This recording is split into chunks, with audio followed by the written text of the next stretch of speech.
नमस्कार, बहुत स्वागत है आपका। मैं हूं आपके साथ ऋतु ज्ञानवानी। सबसे पहले बात करेंगे छत्तीसगढ़ में हो रही कांग्रेस की बैठक की। प्रत्याशियों पर मंथन लगातार जारी है। छत्तीसगढ़ कांग्रेस की बड़ी बैठक हो रही है, प्रत्याशियों के नाम पर मंथन हो रहा है। बघेल समेत आला नेता बैठक में शामिल हैं। बता दें, कुमारी शैलजा, टीएस सिंहदेव मौजूद हैं। बीजेपी की लिस्ट जारी होने के बाद दबाव कहीं ना कहीं अब कांग्रेस महसूस कर रही है। चुनाव का ऐलान होने के बाद दबाव कहीं ना कहीं कांग्रेस पर बढ़ा है। नवरात्र के पहले दिन सूची जारी हो सकती है, ऐसे संकेत भी दिए जा रहे हैं कांग्रेस की ओर से।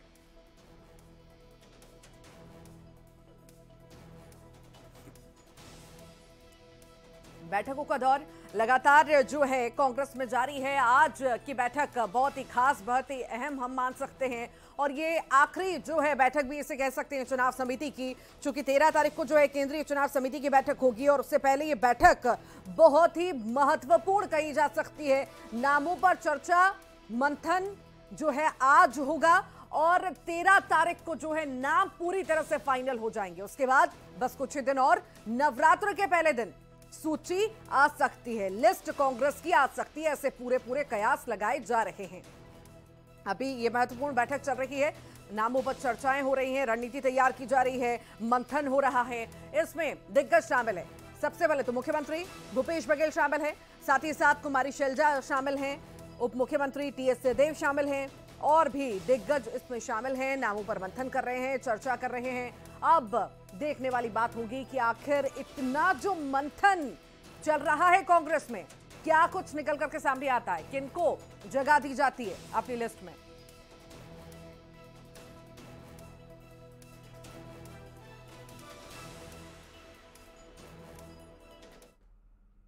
तो कांग्रेस की बड़ी बैठक हो रही है, दिग्गज उसमें शामिल हैं। कितनी खास ये बैठक और कब तक ये बैठक चलेगी, क्या कुछ खास रहने वाला है? सहयोगी हमारे साथ जुड़ रही है ममता लांजीवाल। ममता, कितनी खास ये बैठक जो है हो रही है कांग्रेस की, कब तक बैठक चलेगी और आखिर क्या क्या खास इस बैठक में रहेगा? देखिए, कांग्रेस प्रदेश चुनाव समिति की बैठक चल रही है राजीव भवन में। भीतर जो है वो बैठक चल रही है। मुख्यमंत्री भूपेश बघेल इसमें बैठक में मौजूद है, कुमारी शैलजा मौजूद हैं और इसके साथ ही जो केंद्रीय चुनाव समिति के सदस्य हैं टीएस सिंहदेव वो मौजूद है, चरणदास महंत जो चुनाव अभियान समिति के अध्यक्ष हैं वो मौजूद हैं, दीपक बैज मौजूद हैं।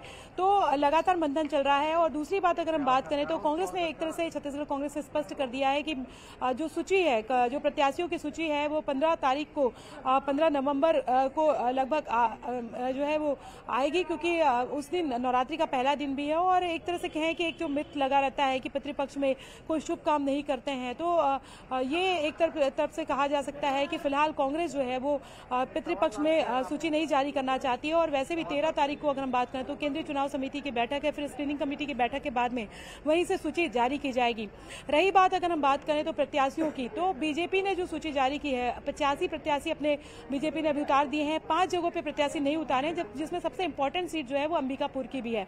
तो अभी हमने टीएस सिंहदेव जो अंबिकापुर से है उनसे भी बात की, तो उन्होंने कहा कि मुझे भी इंतजार है कि बीजेपी जो है किसे उतारती है। लेकिन उन्होंने कहा कि बीजेपी की सूची को लेकर उन्होंने कहा कि इस सूची को देखकर लगता है कि कांग्रेस के लिए आसान पिच हो गई है, यानी कि मैच काफी ये जो है वो काफी आसान हो गया है। दूसरी तरफ अगर हम बात करें, हालांकि विधायकों को लेकर तो ये शुरू से कहा जाता रहा है कि जो पहली बार विधायक बने हैं तो उनमें से करीबन 20 जो विधायक हैं उनके परफॉर्मेंस रिपोर्ट जो मिली है वो खराब रिपोर्ट मिली है। तो ऐसे में ये कहा जा रहा है कि हो सकता है ऐसे ज्यादातर जो विधायक हैं वो राडार पर हैं और उनके टिकट काटे जा सके। अब एक चीज और है कि चूंकि कांग्रेस वेट एंड वॉच की स्थिति में थी कि बीजेपी की जो सूची आती है उसमें कौन कौन से नाम होते हैं, चूंकि नाम आ चुके हैं तो ये भी कहा जा सकता है कि जातिगत समीकरण, सामाजिक समीकरण और इसके साथ ही अगर बात करें तो आरक्षण के समीकरण जो है, महिला पुरुष वोटर्स, युवा वोटर्स, ये तमाम जो समीकरणों को ध्यान में रखकर भी कांग्रेस जो है वो कैंडिडेट उतार सकती है। बीजेपी ने प्रयोग किया, 43 जो है करीबन नए कैंडिडेट उतारे हैं, प्रत्याशी उतारे हैं। ममता, नजर बनाए रखिएगा इस बैठक पर, क्या कुछ अपडेट रहता है आपसे लेते रहेंगे। बहुत बहुत शुक्रिया जानकारी को साझा करने के लिए।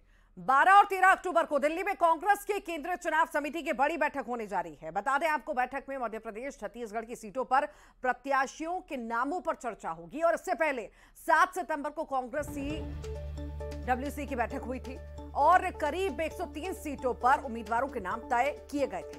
पार्टी सूत्रों की माने तो पितृपक्ष के बाद कांग्रेस उम्मीदवारों की सूची जारी कर सकती है।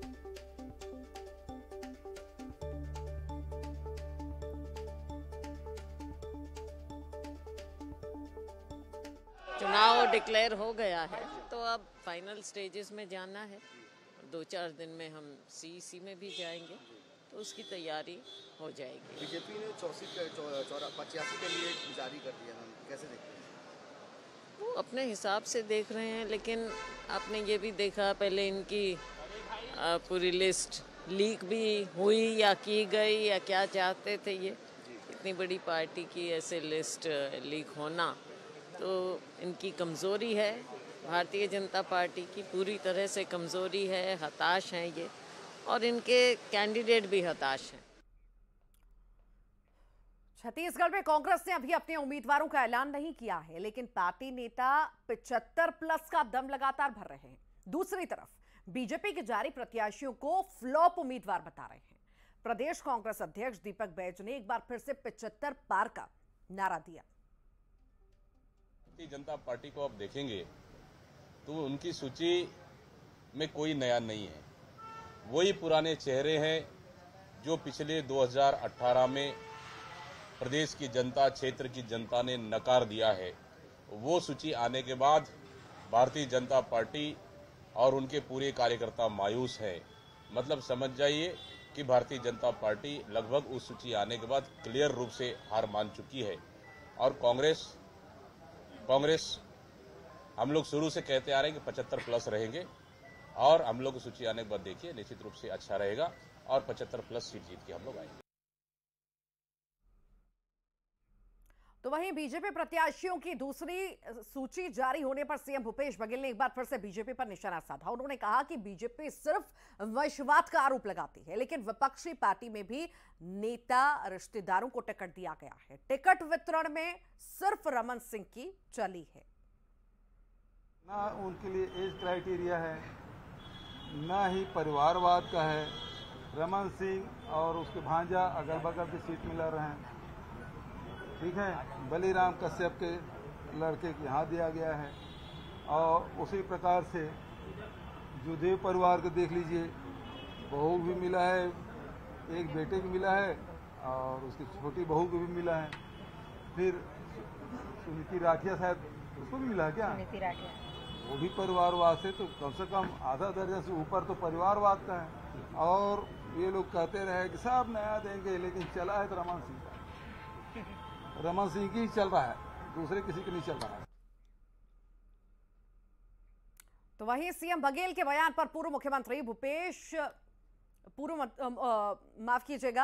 भूपेश बघेल ने तुरंत जो है पलटवार किया। रमन सिंह ने कहा कि भूपेश बघेल कभी भी कुछ भी बोलते रहते हैं। देखिए, बघेल जी ने बयान दिया, उसके बाद जो है पूर्व मुख्यमंत्री रमन सिंह ने बयान दिया है। उन्होंने कहा है कि बघेल कभी भी कुछ भी बोलते रहते हैं। कल तक कहते थे रमन सिंह को कोई पूछता नहीं है, आज कह रहे हैं कि टिकट बंटवारे में रमन सिंह की चली है। कांग्रेस में टिकट बंटवारे को लेकर माथापच्ची जारी है। बगावत के डर से टिकट फाइनल नहीं कर पा रही है कांग्रेस। वो तो बोलता था डॉक्टर रमन को कुछ पहचानता ही नहीं दिल्ली में। आज कैसे भूपेश का उसका स्वर बदलता क्यों है और कब बदलता है मुझे नहीं मालूम। सवाल मेरा नहीं है, केंद्रीय चुनाव समिति निर्णय करती है, जिसमें माननीय प्रधानमंत्री जी, गृह मंत्री जी और राष्ट्रीय चुनाव समिति के प्रमुख लोग रहते हैं, उनके अनुशंसा पे होता है। डॉक्टर रमन एक सामान्य सदस्य की हैसियत से शामिल होता है। रमन सिंह ने बीजेपी की दूसरी सूची पर कहा कि पार्टी ने सभी वर्गों को मौका दिया, कार्यकर्ता जोश और उत्साह से लबरेज हैं। 90 में से 85 प्रत्याशी घोषित हो चुके हैं। बाकी 5 सीटों पर भी जल्द ही प्रत्याशियों की घोषणा की जाएगी। पार्टी ने युवाओं, महिला समेत सभी वर्गों को टिकट दिया है। जीत हमारी ही होगी। भारतीय जनता पार्टी के 90 में से 85 प्रत्याशी घोषित हो चुके हैं और निश्चित रूप से इस घोषणा के बाद पूरे प्रदेश में सभी क्षेत्रों में अभूतपूर्व उत्साह है। काफ़ी 42-45 से ज़्यादा युवा चेहरे हैं, 13 महिलाओं को दिया गया है और सभी समाज को व्यापक प्रतिनिधि देने का काम किया गया है। तो मुझे लगता है कि सीट के वितरण की प्रक्रिया करीब करीब पूरी हो गई, 2-4-5 बाकी हैं, वो भी बहुत जल्दी निपट जाएगा। और उधर सीएम बघेल ने बीजेपी पर निशाना साधा और कहा कि बीजेपी सरकार ने गंगा जल पर भी जीएसटी लगा दिया। उन्होंने कहा कि क्या श्रद्धालु अब पूजा पाठ भी ना करें?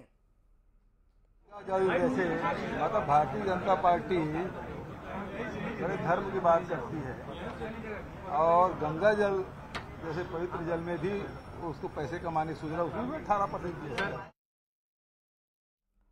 सीएम भूपेश बघेल ने जैसे ही गंगा जल पर जीएसटी लगाने को लेकर केंद्र की बीजेपी सरकार पर निशाना साधा। प्रदेश बीजेपी अध्यक्ष अरुण साव को गंगा जल लेकर पिछले चुनाव में किया गया वादा याद आ गया। बस क्या था, अरुण साव ने पलटवार करते हुए देर नहीं लगाई। उन्होंने कहा कि ये वही कांग्रेसी हैं जिन्होंने हाथ में गंगा जल लेकर जनता के सामने जनता से वादा किया था। अब वो वादा सीएम भूपेश बघेल को याद नहीं है। देखिए, पहली बात तो ये है कि ये 2018 में गंगा जल हाथ में लिए थे और वो वादे आज तक पूरे नहीं हुए हैं। तो भूपेश बघेल जी तो पहले इसका बता दें, और दूसरा ये लगातार सनातन धर्म के खिलाफ इनके नेता, इनके पार्टी के नेता ये काम करते रहे हैं। भुवनेश्वर साहू के हत्यारों की अब तक गिरफ्तारी नहीं हुई है और हिंदू समाज के लोगों को झूठे मामले में फंसाने का बात स्पष्ट रूप से आई है। न्यायालय ने 8 लोगों को बरी किया, ये कहते हुए कि बिना आधार के पुलिस ने उन्हें फंसाया है। और इनके पार्टी के राष्ट्रीय अध्यक्ष मल्लिकार्जुन खड़गे के बेटे ने सनातन के खिलाफ कितना अभद्रता किया। छत्तीसगढ़ के डिप्टी सीएम टीएस सिंहदेव ने बीजेपी और कांग्रेस दोनों पार्टियों के टिकट बंटवारे को लेकर न्यूज 18 से खास बातचीत की, जिसमें उन्होंने कहा कि हमारे लिए अच्छा है कि सामने वाली टीम के खिलाड़ियों का पत्ता चल गया। हमारी सरकार ने अच्छा काम किया, उम्मीद है इस बार भी जनता हमें आशीर्वाद देगी। बीजेपी ने करीबन 85 जगहों पे अपने प्रत्याशी के नाम जारी कर दिए हैं। कांग्रेस की सूची नहीं आई है, लेकिन जो दूसरी सूची आई है उसको लेकर क्या कहना है, इसको लेकर हम बात करते हैं। हमारे साथ उप मुख्यमंत्री टीएस सिंहदेव हैं। सर, सूची को लेकर क्या कहेंगे? कौन 2 टीमें सामने खेलेंगी, ये टीम चयन के बाद स्थिति सामने आती है। तो हम लोगों को ये मौका मिला है कि सामने वाली टीम को पहले देखने का अवसर मिल गया है कि कौन कौन उतरेंगे मैदान में। अवसर बनाए रखा, और ये कह सकते हैं आप लोगों ने? जी, आप लोगों ने अवसर बनाए रखा कि दूसरी टीम। यहाँ बात स्पष्ट थी कि कुछ हमारे वरिष्ठ साथियों के मन में एक संवेदनशील भावना थी कि पितृपक्ष में सूची नहीं आनी। तो मुख्य कारण वही था कि पितृपक्ष अभी भी लगा हुआ है।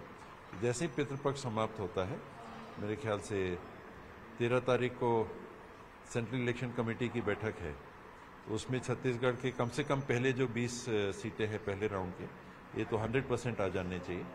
13 हो 14 हो तारीख मैं नहीं कह सकता, क्योंकि समय भी कम है। उनकी 7 तारीख को वोटिंग है और साथ में और नाम भी आ सकते हैं। अगर स्क्रीनिंग कमेटी से नाम जाते हैं तो वो भी आ सकते हैं।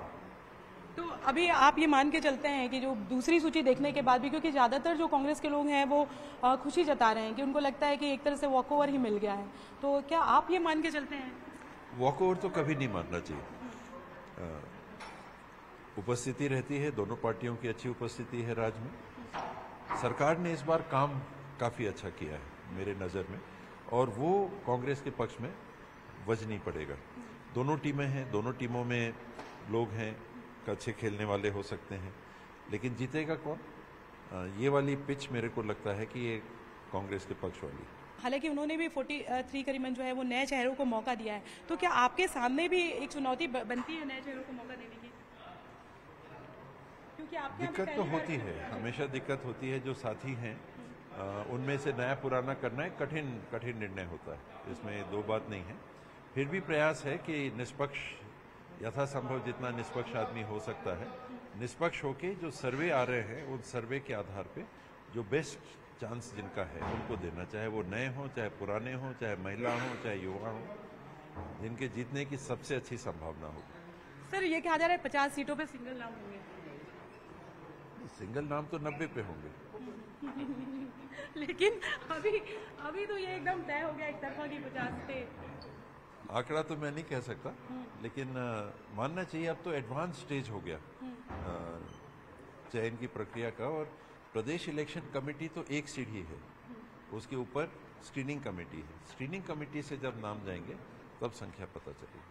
तो ये है केंद्रीय चुनाव समिति के सदस्य और उप मुख्यमंत्री टीएस सिंहदेव, और उनका कहना है कि बीजेपी ने जो सूची जारी की है उस सूची के मुताबिक कांग्रेस के लिए जो पिच है वो आसान है। हालांकि चुनाव है, उनका कहना है इतना चुनाव को लेकर कभी भी कोई बात, हमेशा चुनाव को गंभीरता से लेना चाहिए, लेकिन उनका कहना है कि सूची देखने के बाद ये तो है कि हमें लगता है कि चीज़ें आसान हैं। हालांकि दोनों पार्टियों की तरफ से कौन लड़ेगा ये भी देखने की बात होगी। कैमरा पर्सन राजन के साथ ममता लांजेवाल, न्यूज़ 18 छत्तीसगढ़।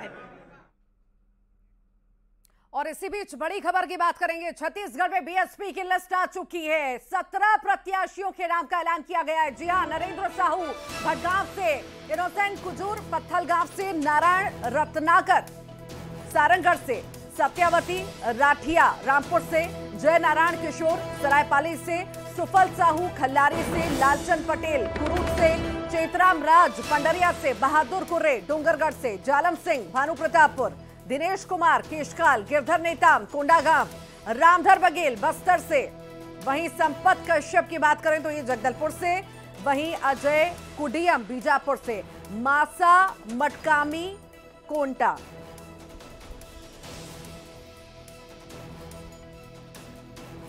छत्तीसगढ़ बीएसपी की लिस्ट आ चुकी है। बता दें आपको, ये दूसरी लिस्ट है। इससे पहले एक लिस्ट जारी की गई थी, उसमें 9 नाम शामिल थे। अब दूसरी लिस्ट बीएसपी की आ चुकी है।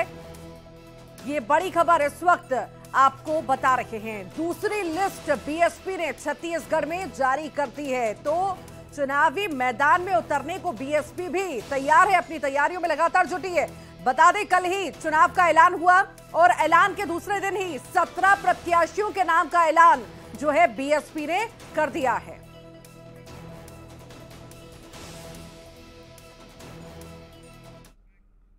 नरसिंहपुर की बात करते हैं, जहां पर बड़ा हादसा हुआ है। टैंकर में विस्फोट हुआ है। मुंगवानी थाना क्षेत्र में हाईवे पर सड़क हादसा होना बताया जा रहा है।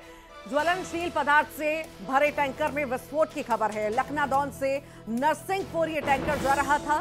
ट्रक ड्राइवर के जिंदा जलने की आशंका जताई जा रही है।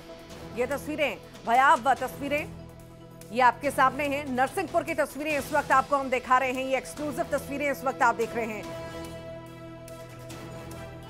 ज्वलनशील पदार्थ की वजह से टैंकर में आग लगना बताई जा रही है। ज्यादा जानकारी के लिए सहयोगी आशीष जैन हमारे साथ जुड़ गए हैं। आशीष, बड़ा हादसा, कैसे, क्या और अभी क्या स्थिति बताइए। जिस तरह से ये पूरा वाकया दिखाई दे रहा है, समझ में आ रहा है कि किसी ट्रक ड्राइवर ने इसे शूट भी किया है। समझ में आता है कि जैसे लखनादौन से नरसिंहपुर की और नहीं बल्कि नरसिंहपुर से लखनादौन की तरफ जा रहा होगा एक टैंकर, और एक साइड को क्रॉस करके दूसरी तरफ गया हुआ है। तो काफी झटका हुआ है और उसके बाद विस्फोट की आशंका इसमें जताई जा रही है। फिलहाल लगातार इसमें विस्फोट हो रहे हैं। अभी हमने पुलिस से भी बात की है, उसका ये कहना है कि पास जाना अभी कहीं ना कहीं रिस्क का मामला है, जोखिम होगा, इसलिए पुलिस भी पास नहीं जा रही है। तो इसमें आशंका बताई जा रही है कि जो ड्राइवर हैं, कंडक्टर हैं, जो भी इसमें सवार थे, वो भी हो सकता है कि इसमें जल गए हों, लेकिन अभी इस तरह की किसी बात की पुष्टि पुलिस नहीं कर रही है। तो ये बड़ा हादसा, एक तरफ पर हाईवे पूरी तरीके से रुका हुआ है, एक ही तरफ के हाईवे से दोनों तरफ की गाड़ियां आवागमन चल रहा है, लेकिन कहीं ना कहीं ये बड़ा हादसा है कि जिस तरह से ज्वलनशील पदार्थ से भरा हुआ ट्रक है और उसमें विस्फोट हो जाना बड़ा मामला है, बड़ी घटना है। आशीष, अभी मौजूदा स्थिति क्या बनी हुई है? आग पर काबू पा लिया गया है या नहीं पाया गया? ऋतु, लगातार जो नरसिंहपुर जिले की नगर पालिकाएं हैं जो उस क्षेत्र से लगी हुई है, वहाँ की टैंकर, वहाँ की दमकल गाड़ियां वहाँ स्पॉट पे पहुंची हैं, बुझाने का काम किया है, लेकिन ज्यादा करीब नहीं जा सकते हैं। तो अभी बीच में जो पुलिस से बात हुई थी, ठीक, बहुत बहुत शुक्रिया आशीष जानकारी को साझा करने के लिए।